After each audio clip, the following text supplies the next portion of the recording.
तो उसी कोई और है। सब कुछ बताऊंगा और सामने पेश भी करूंगा, लेकिन इससे पहले इस मुलजिमा के गले से फांसी का फंदा निकाला जाए। ठीक है चौकीदार, बहन के गले से फांसी का फंदा निकाल दो।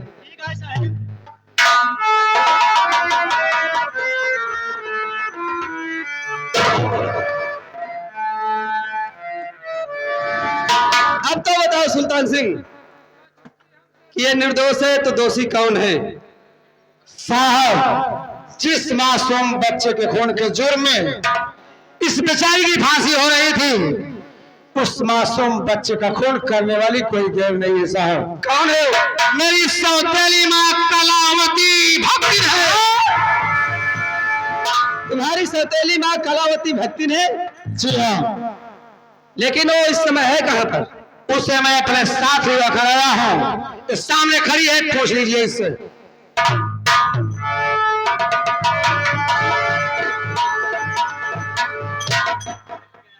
वाह वाह कलावती, तो तुम्हारा ही नाम कलावती भक्तिन है? हाँ साहब। हाँ? एक बात है बता, उस मासूम बच्चे का खून क्यों किए तूने? ये जो सुल्तान सिंह कह रहा है सच कह रहा है कि झूठ बोल रहा है? मासूम बच्चे का खून तूने किया कि कोई और किया? साहब, आज मैं जो कुछ कहूंगी सच कहूंगी, सच के सिवा कुछ नहीं कहूंगी साहब। सच के सिवा झूठ बोले कोशिश जिनकी हो। हाँ साहब। बोल। हमने गुनाह किया है साहब।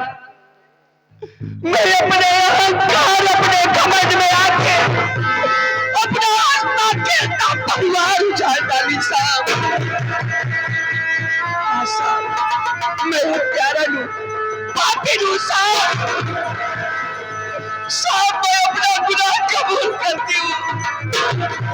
आप चाहे मुझे फांसी पे लटका दीजिए या मुझे गोली मार दीजिए, मुझे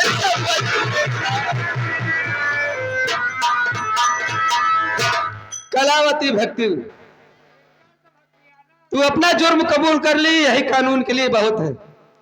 लेकिन मैं जो तू कह रहे है कि आज चाहे मुझे फांसी दे दो चाहे मुझे हाँ साहब, सजा दे दो, मैं जीने नहीं। ना तो मैं फांसी दे सकता हूं ना तो मैं कोई सजा सुना सकता हूं तुझे। हाँ, मैं तेरे हाथों में हथकड़ी लगा करके तुझे अदालत में पेश करूंगा।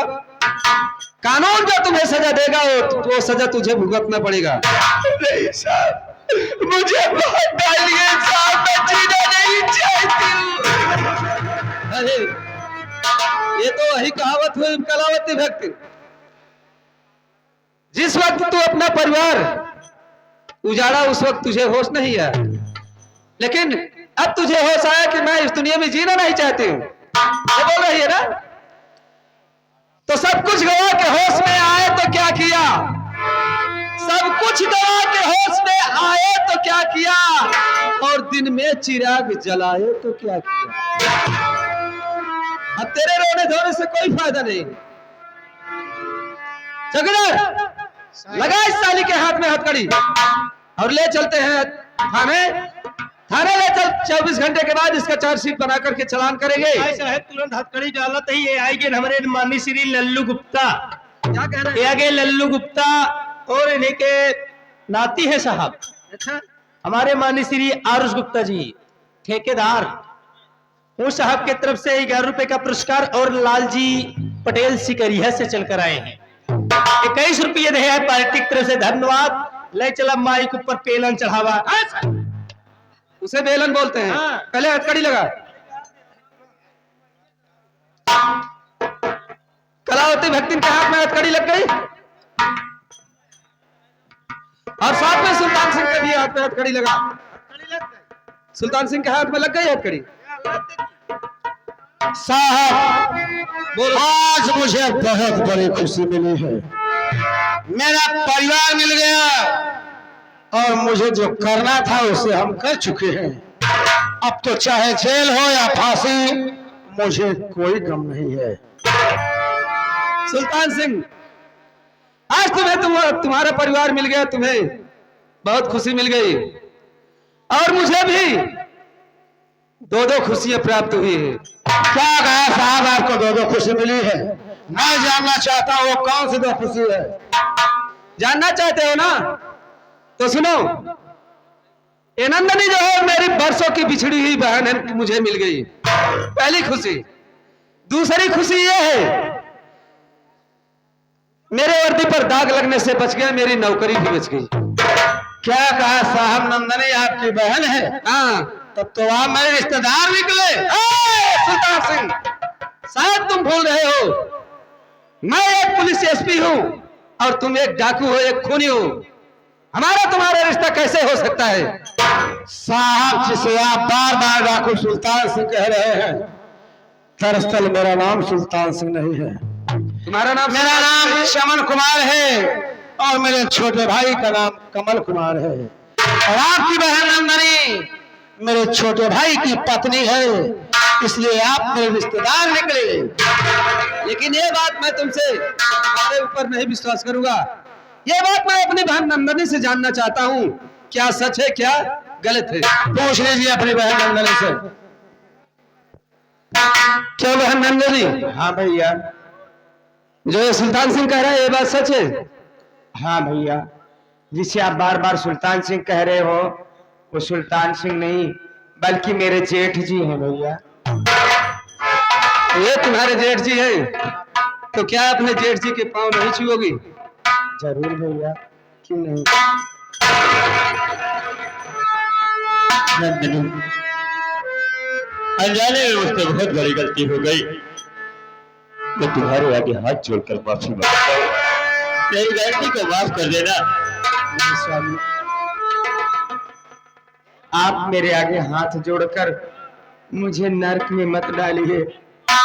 इसमें आपका कोई दोष नहीं, ये सब मेरे नसीब में लिखा था, जो मेरे साथ हुआ। अगर मुझसे अनजाने में कोई भूल हो गई हो, इस अभागन पत्नी को माफ कर देना।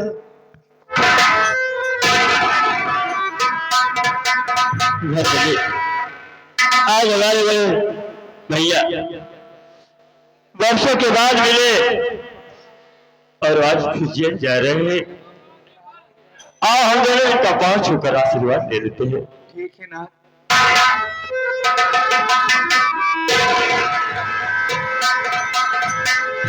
नंदनी भाई कमल, आज हम तुम दोनों को आशीर्वाद देते हैं। जब तक गंगा जमुना में पानी रहे, तब तक तुम दोनों की सलामत जिंदगानी रहे। अब तो मैं जेल जा रहा हूँ मुन्ना, लेकिन जेल जाने से पहले तुम दोनों को अपनी एक अमानत सौंप के जाना चाहता हूँ। ऐसी अमानत? बोलो, मेरी अमानत की हिफाजत करोगे ना? तो करो भैया, आपकी अमानत तो मैं अपनी जान से ज्यादा हिफाजत करूंगा। तो कैसी अमानत है भैया? तो अमानत है मेरा बेटा नितिन कुमार। बचपन में माँ का प्यार नहीं पाया, इसके सर से इसके माँ का साया उठ गया, और आज मुझे मिला तो मैं भी इसे छोड़कर जेल जा रहा हूँ मुन्ना।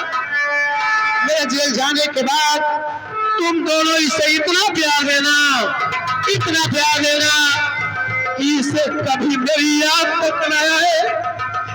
जेल से छूटो तो फिर मुलाकात होगी, नहीं तो आज के बाद तुम सब मुझे भूल जाना। नहीं भैया, ये क्या कह रहे हो?